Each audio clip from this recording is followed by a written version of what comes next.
इसको आराम दे दिया ना तो ये आपको बेकार कर देगा। इसको मथना है। इसमें दुनिया भर की सारी चीजें देख रहे हैं ना, आसमान में लोग उड़ रहे हैं, हेलीकॉप्टर दूर की बात है, लोग उड़ रहे हैं बिकॉज ऑफ योर माइंड। तो माइंड की ताकत को आप अंडर एस्टिमेट नहीं कर सकते हैं भूपेंद्र जी। इसकी जितनी ताकत है आपको सिर्फ मथना आना चाहिए, इसका उपयोग करना आना चाहिए, ठीक है। जस्ट लाइक ये हथियार है, पूरा का पूरा ब्रह्मांड है, ये छोटा मोटा चीज नहीं है आपका दिमाग, पूरा का पूरा जितने भी गोला बारूद परमाणु एक बम में पूरी सृष्टि का सर्वनाश हो जाएगा बिकॉज ऑफ माइंड का काम है। कोई और बाहर से नहीं आ गया है। दुनिया की तमाम चीजें आज जो आप देख रहे हैं ना बिकॉज ऑफ माइंड। तो माइंड को आपको कभी भी अंडर एस्टिमेट नहीं करना है। जितनी ब्रह्मांड के पास ताकत है, इस सृष्टि के पास ताकत है, उतना ही ताकत आपके माइंड के पास है, ठीक है जी। तो सेशन को शुरू करते हैं। बहुत सेशन बेसिक है और इस चीजों में आप मेजरमेंट के बारे में सुनेंगे, क्योंकि देखिए मेजरमेंट अगर कमजोर रहेगा ना तो हमारा एक क्वालिटी का जो सेक्शन है, एरिया है, प्रोडक्ट है, वो बिल्कुल कमजोर हो जाएगा। तो खासकर ये बातें कल तरुण जी के साथ हो रही थी और महेश भी था, तो ये बातें मुझे लगा कि नहीं, एक बेसिक चीज बतानी चाहिए ताकि हम चीज सके अपने क्वालिटी प्रोडक्ट को ज्यादा डिफेक्ट फ्री बना सके। अच्छा, हमारा मेजरिंग सिस्टम मजबूत हो गया तो क्योंकि हमारा मेजरिंग सिस्टम ना स्टेज बाय स्टेज पर जरूरत होता है, तो वहां पर चीजों को समझना और समझने के बाद जब हम काम शुरू करते हैं तो उसमें आनंद आता है, हम गलतियां कम करते हैं, ठीक है जी। तो बेसिकली बात करें इंडस्ट्री में क्वालिटी मैनेजमेंट सिस्टम में, तो क्वालिटी मैनेजमेंट सिस्टम में दो मेन पिलर होते हैं। दो मेन पिलर पर ये क्वालिटी चलता है, क्वालिटी फंक्शन काम करता है, ठीक है। दो पिलर आपका यहाँ पर ही है। क्यूएमएस का बात करें तो इसका मतलब है क्वालिटी मैनेजमेंट सिस्टम, ठीक है जी, क्वालिटी मैनेजमेंट सिस्टम। तो इसमें दो मेन पिलर होते हैं, एक तो क्वालिटी एश्योरेंस होता है, दूसरा एक क्वालिटी कंट्रोल होता है, ठीक है। तो इसमें क्या, थोड़ा सा मैं बारीक अंतर आपको बता देता हूँ दोनों में। बहुत सारा इंडस्ट्री में लोग इन दोनों को समझते हैं एक ही है, लेकिन दोनों अलग अलग चीजें होती हैं। एक जो है क्वालिटी एश्योरेंस जो होता है वो प्रोएक्टिव होता है, एडवांस होता है, ठीक है जी, एडवांस होता है। और ये क्या होता है, रिएक्टिव होता है। क्वालिटी कंट्रोलर क्या होता है, रिएक्टिव होता है, ठीक है। ये प्रोएक्टिव का मतलब किसी चीज को बिफोर करता है, ये आफ्टर करता है, ठीक है जी।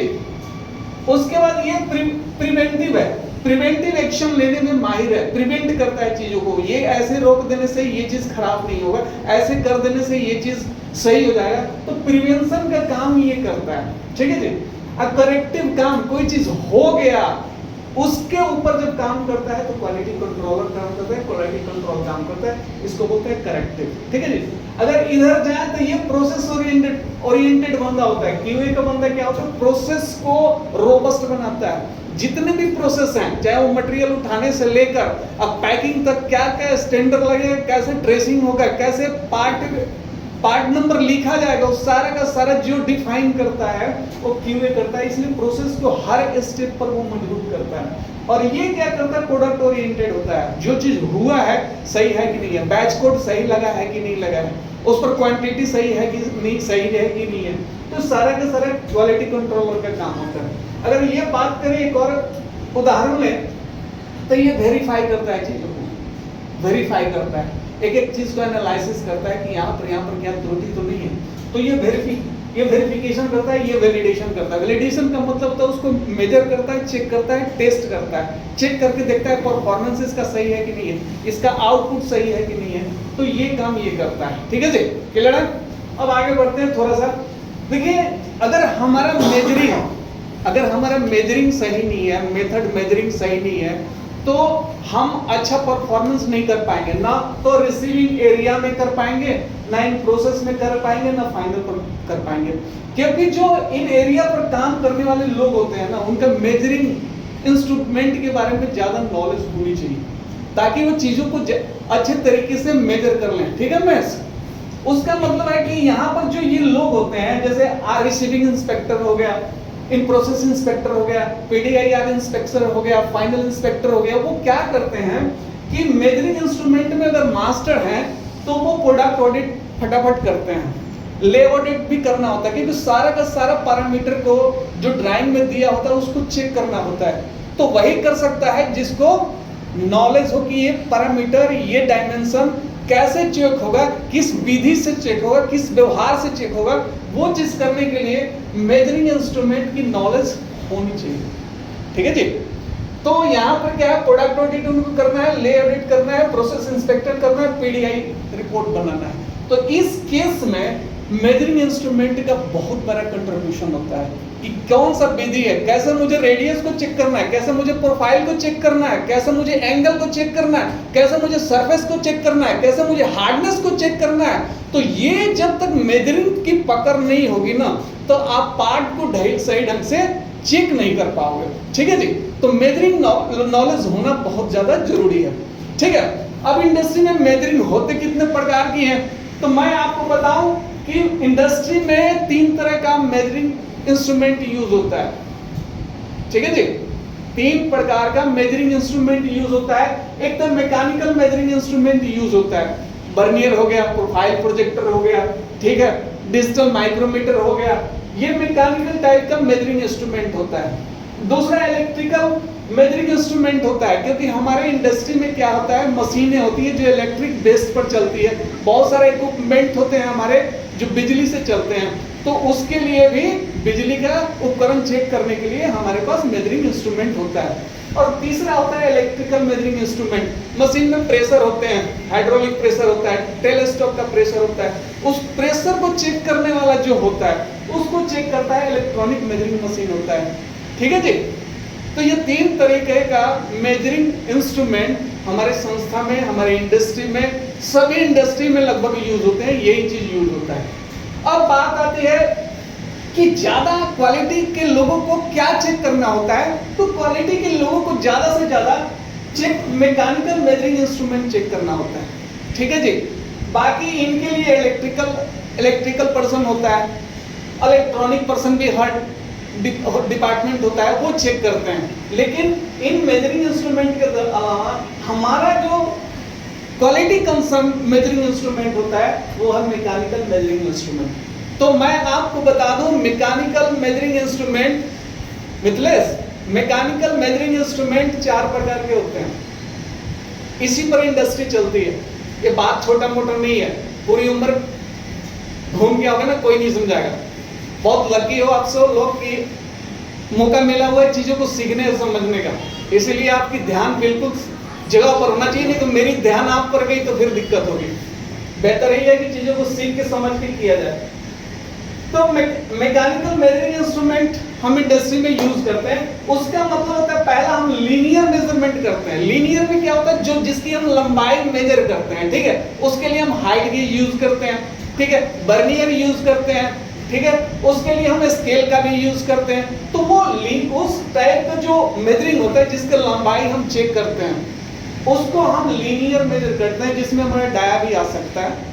ठीक है। डाया के लिए हम माइक्रोमीटर भी यूज कर सकते हैं, बर्नियर भी यूज करते हैं। उसके बाद तीसरा आता है रेडियल मेजरमेंट। रेडियल का मतलब है रेडियस की प्रोफाइल का। रेडियस देखते हैं आप, ठीक है।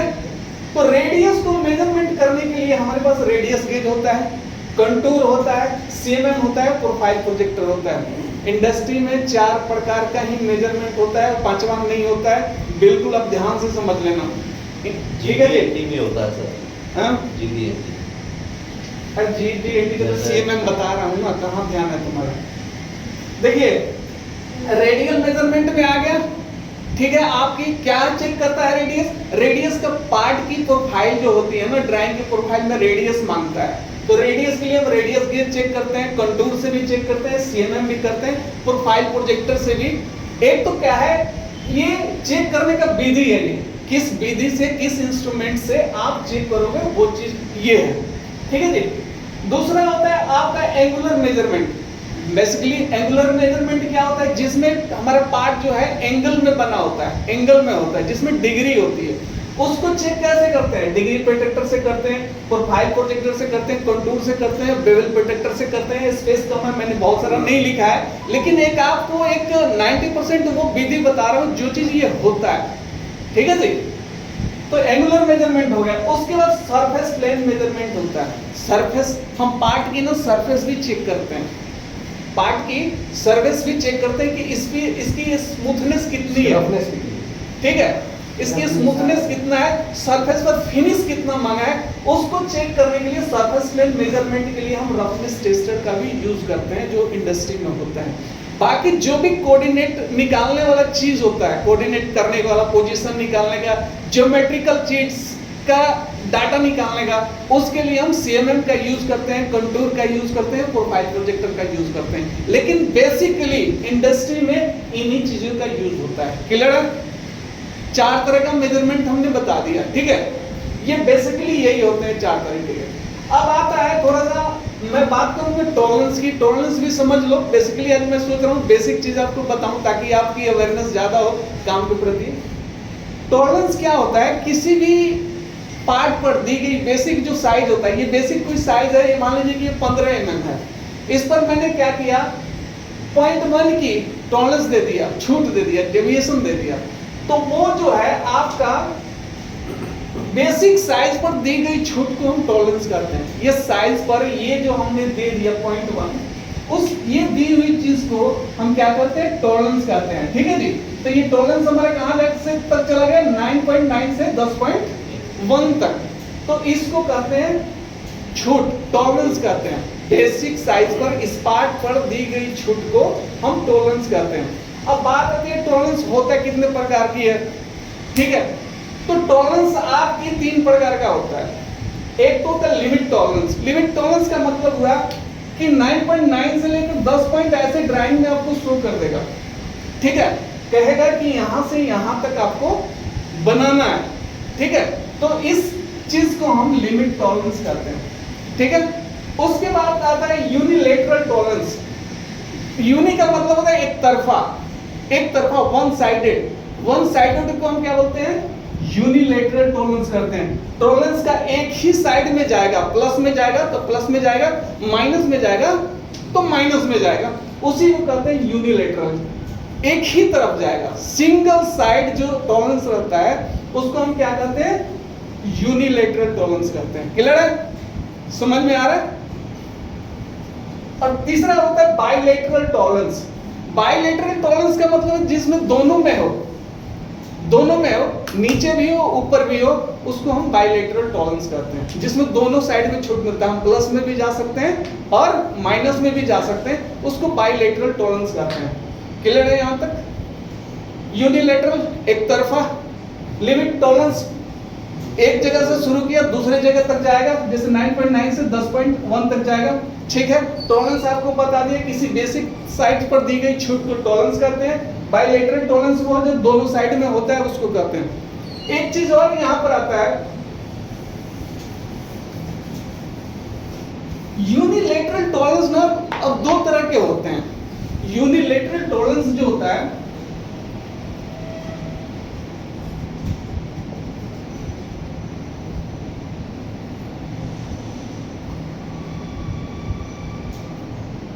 यूनिलेटरल टॉलरेंस जो होता है वो 2 प्रकार का होता है। क्या करता है, एक तो प्लस में होता है,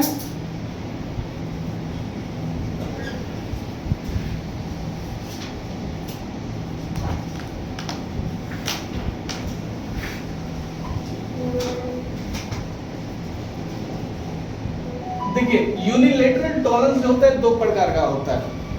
अब एक की रहेगा, कभी कभी आप साइज देखें 10 होता है, उसमें कहता है कि प्लस में 0.2 और ये ऐसे रहेगा। कभी देखा है आपने इस साइज को, देखा है कभी? तो वो कहता है, इस साइज को कहता है यूनिलेटरल प्लस, पॉजिटिव टॉलरेंस कहता है कि ये जब साइज आएगा, अगर मान लीजिए यहाँ पर 2 है, यहाँ पर 2 है, तो ये अगर ये साइज आप बना देते हो तो पार्ट जो होता है रिजेक्ट हो जाता है, ठीक है। तो इसको कहते हैं पॉजिटिव टॉलरेंस, किसका, यूनिलेटरल का, ठीक है। तो आपको कहां से बनाना है इसको, 10.02 से लेकर 10.1 तक, तो इसको पॉजिटिव यूनिलेटरल टॉलरेंस कहते हैं, क्योंकि एक तरफा में वो प्लस की तरफ जा रहा है। उसी सिमिलरली अगर माइनस में आ जाएगा वो, तो नेगेटिव यूनिलेटरल, नेगेटिव माइनस में कहलाता है वो, ठीक है। क्लियर है, समझ में आ रहा है ये बातें, ये बहुत जरूरी चीज है। अगर आप कभी भी इस टॉलरेंस को लेकर अगर ये बना दिया ना पार्ट को, तो पार्ट आपकी रिजेक्ट हो जाती है। ठीक है, तो हमें इन चीजों को ध्यान में रखना होता है। ये टेक्निकल चीजें हैं, थोड़ी थोड़ी चीजें हैं, इसमें ज्यादा कुछ नहीं है, बिल्कुल आसान चीजें हैं। ठीक है, तो बात हमारा था कि सिलेक्शन ऑफ मेजरमेंट। क्लियर है? क्लियर है? अब तक किसी को डाउट तो नहीं है ना? अब बात आती है selection of measurement. Selection of measurement जरूरी चीज है। हम अपने इन चारों बेसिक जो होते हैं उनके अकॉर्डिंग हम सिलेक्शन ऑफ मेजरमेंट करते हैं। Major selection of measuring instrument. ठीक है जी, ठीक है। अब हमेशा कोई भी चीज, कोई भी इंस्ट्रूमेंट, वेरिएबल अगर यूज करते हैं तो उसको सिलेक्शन के लिए रूल नंबर 1/10 का रूल यूज करते हैं। ठीक है, 1/10 रूल यूज होता है सिलेक्शन ऑफ मेजरमेंट के लिए। ठीक है, मैं समझ में आ रहा है? नहीं आ रहा तो कोई बात नहीं, कल भी इस चीज को कर लेंगे, लेकिन इतना जितना बेसिक चीज बताया गया वो क्लियर होना चाहिए। सिलेक्शन ऑफ मेजरमेंट थोड़ा सा लंबा पड़ता है, इन चीजों को थोड़ा सा ग्राफ की वजह से समझाऊंगा तो अच्छा रहेगा। ठीक है, तो एक चीज हमेशा याद रखिएगा, सिलेक्शन ऑफ मेजरिंग इंस्ट्रूमेंट के लिए रूल अपना ही होता है 1/10 का होता है। आपका जो टॉलरेंस बचता है ना, उस टॉलरेंस से 10 से भाग दे दीजिएगा तो आपका सिलेक्शन ऑफ मेजरमेंट आ जाएगा। मान लीजिए हमारे पास क्या होता है कि कभी कभी ना 10.15 चेक करना होता है, चाहे 10.05 चेक करना होता है, तो हमारे पास मेजरिंग इंस्ट्रूमेंट की सिलेक्शन होना चाहिए कि 0.001 होता है, 0.01 होता है, 0.05 होता है। तो इस टाइप का मेजरिंग इंस्ट्रूमेंट का लिस्ट काउंट होता है। ठीक है, उसके अकॉर्डिंग हमें सिलेक्शन करना होता है। ठीक है, थोड़ा ये लंबा पड़ जाएगा, मैं चाहूंगा इसको आपको कल बताऊंगा सिलेक्शन ऑफ लिस्ट काउंट से लेकर मेजरिंग इंस्ट्रूमेंट के बारे में। ठीक है, कुछ और भी चीजें बता दूंगा। तो ठीक है, आज के लिए इतना काफी है। क्लियर है सारा? इसको थोड़ा सा बनाने के लिए मुझे ग्राफ बनाना पड़ेगा ताकि आप ज्यादा अच्छी तरीके से और समझ सको। ठीक है, तो मैं कोशिश करूंगा कल सिलेक्शन ऑफ मेजरमेंट का एक और छोटा सा 10 मिनट का मीटिंग रख लेंगे और आपको समझा दूंगा, ताकि मैं चाहता हूं कि जहां पर जो काम कर रहा है उसका मुझे 100% एक्सीलेंट रिपोर्ट चाहिए। क्या पढ़ते हो क्या लिखा हुआ है आपका? यहाँ पर लिखा हुआ मेकिंग एक्सीलेंट हैबिट। एक्सीलेंट है मतलब अच्छा, उत्तम। तो हमें उत्तम की तरफ चलना है। तो उत्तम कैसे बनोगे? इन चीजों को समझ के ही बनोगे। जो चीज आपके अंदर अच्छा जाएगी तभी आपके अंदर से बाहर आउटपुट भी अच्छा आएगी। तो आज के लिए इतना रखते हैं, इसको कल हम क्लियर करेंगे। ठीक है जी, थोड़ा ग्राफ बनाना पड़ेगा, टाइम ज्यादा लग जाएगा। ठीक है, धन्यवाद आज के लिए।